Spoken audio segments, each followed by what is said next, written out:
Ouça o som singular desta solução para a poluição. É um carro que funciona com ar comprimido. Ele se chama CAT, Tecnologia de Ar Comprimido.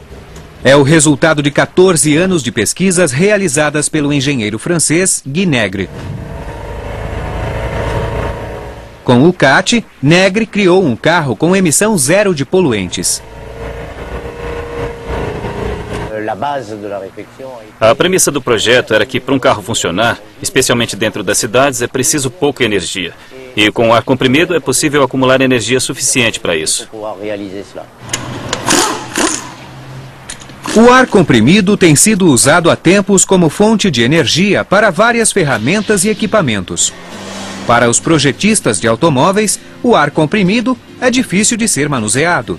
Mas Negre e sua equipe da Motor Development International construíram um motor que irá movimentar o mercado automobilístico. Em um motor de combustão interna, combustível e oxigênio explodem. As explosões resultantes criam pressão que empurra os pistões que giram o eixo da manivela. Com o motor da MDI, explosões precisamente cronometradas de ar comprimido criam a pressão necessária para mover os pistões sem poluir. Para fornecer a energia necessária para movimentar um carro, é preciso uma pressão de 4.900 PSI. Isto é mais de 100 vezes a pressão em um pneu de carro padrão. Apertado dentro de um pequeno tanque para caber sob a carroceria do CAT, esta é uma bomba relógio potencial. Por isso, os projetistas tiveram de construir um tanque que não explodisse. Isto aqui dá uma ideia da tecnologia utilizada dentro do carro. Você pode ver que temos alguns tanques de fibra de carbono debaixo do piso. Nós usamos fibra de carbono porque é um material muito seguro. Se houver uma batida, por exemplo, nós não teremos estilhaços voando para todos os lados porque ele racha e aí o ar sai. Os tanques podem aguentar, inclusive, o impacto dos tiros de uma arma de calibre pequeno. Por funcionar a ar, o CAT tem uma estrutura leve de alumínio para mantê-lo leve e frágil. O mesmo foi feito com o corpo. O corpo do carro é feito de fibra de vidro. Usar este material é muito importante para nós porque o carro fica mais leve e com isso ele fica mais ágil. Com esta tecnologia, nós não podemos armazenar muita energia, por isso precisamos garantir que ele seja muito ágil. A MDI licenciou a tecnologia para a Tata Motors, o maior fabricante de carros da Índia. E a cidade do México vê no CAT uma maneira de diminuir a poluição local. Quando o CAT sair da fábrica, ele precisará de ar e a MDI terá de convencer os postos de gasolina a instalar compressores industriais e tanques de ar.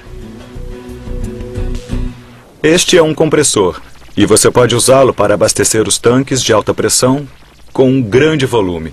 E quando o carro chegar a um posto, você só tem que transferir o ar destes tanques para o carro, o que leva apenas 3 minutos.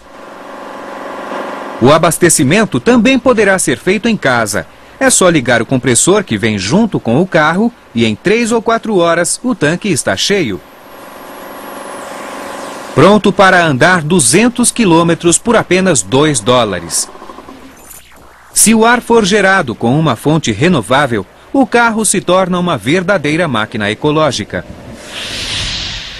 Este é o alternador do motor, para abastecer o carro ligando em uma tomada elétrica e encher o tanque.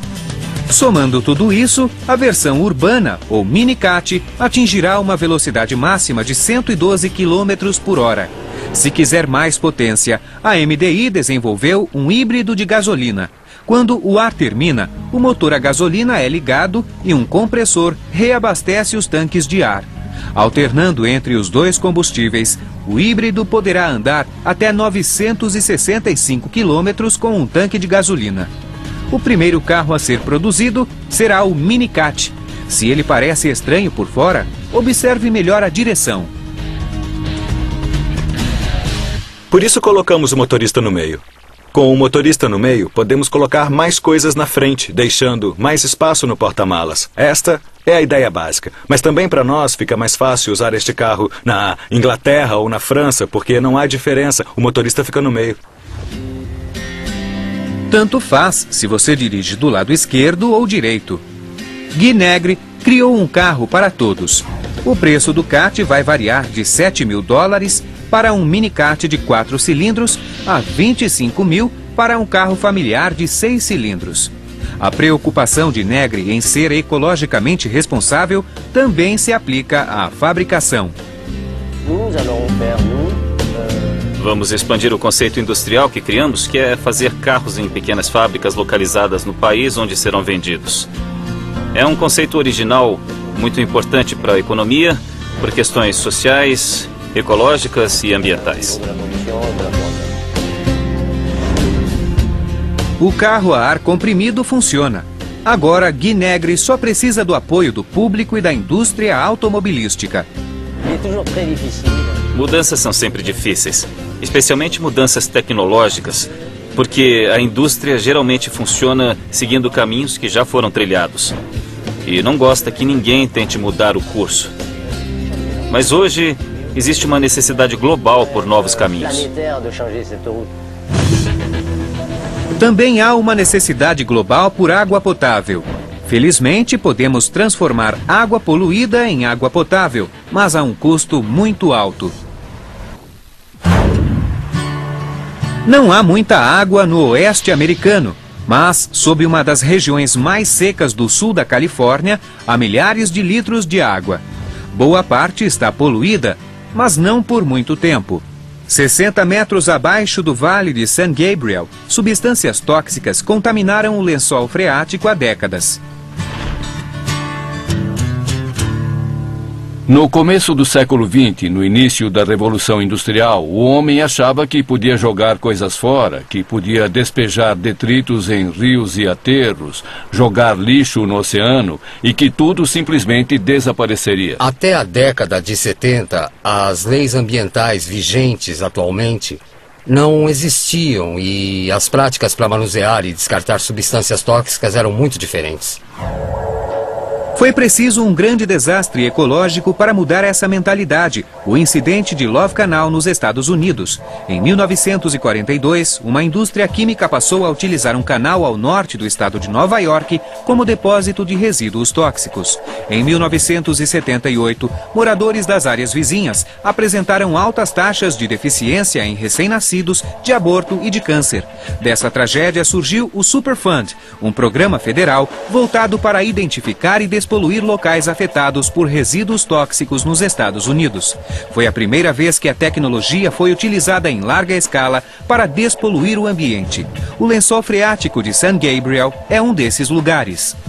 A Agência de Proteção Ambiental americana identificou 20 companhias que contribuíram para a poluição desta área. Os responsáveis incluem desde empresas de limpeza até fabricantes de foguetes. Diariamente, 41.600.000 litros de água contaminada, equivalentes ao conteúdo de 500 piscinas, vão do lençol freático para a estação de tratamento de San Gabriel para serem despoluídas. A água é retirada do lençol freático através destes poços de extração que abastecem a estação de tratamento.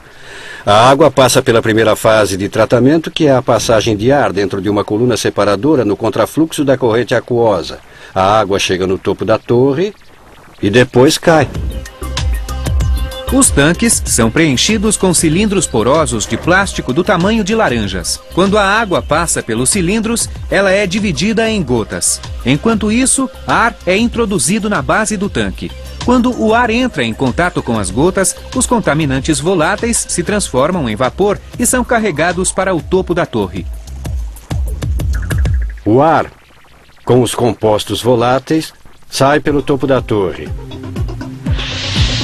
e vai para os compartimentos azuis, que são filtros de carbono. O ar entra por cima do compartimento, passa pelo carbono, sai por baixo e é liberado pela chaminé como ar limpo. Enquanto o sistema de air stripping remove a maior parte das substâncias voláteis, outros contaminantes permanecem. A próxima substância a ser removida é um agente causador de câncer, o tricloropropano 1,2,3. Após passar pelo extrator, a água entra por este tubo, nestes 10 recipientes, preenchidos com 2/3 de carbono granular, que é este material aqui. A água entra pelo topo, passa pelo carbono e qualquer substância volátil que não foi removida no extrator assim como o tricloropropano é removida. A água limpa sai do sistema por esta parte de baixo e segue para a próxima fase do tratamento, a permuta de íons. Na estação de permuta de íons, a água passa por uma série de tanques. O vilão aqui é um componente sólido de combustível de foguetes chamado perclorato. Ao ser ingerido em excesso, o perclorato ataca a tireoide. Eles são como uma resina de permuta de íon, uma resina sintética. Temos 30 recipientes em cada carrossel. Quando a água contendo perclorato passa pelos recipientes cheios de resina, esta se prende aos íons de perclorato e os substitui por íons de cloreto. A última substância a ser removida é a N-nitroso dimetilamina, ou NDMA, que pode causar câncer. Para eliminá-la, a melhor forma é o ataque com luz ultravioleta.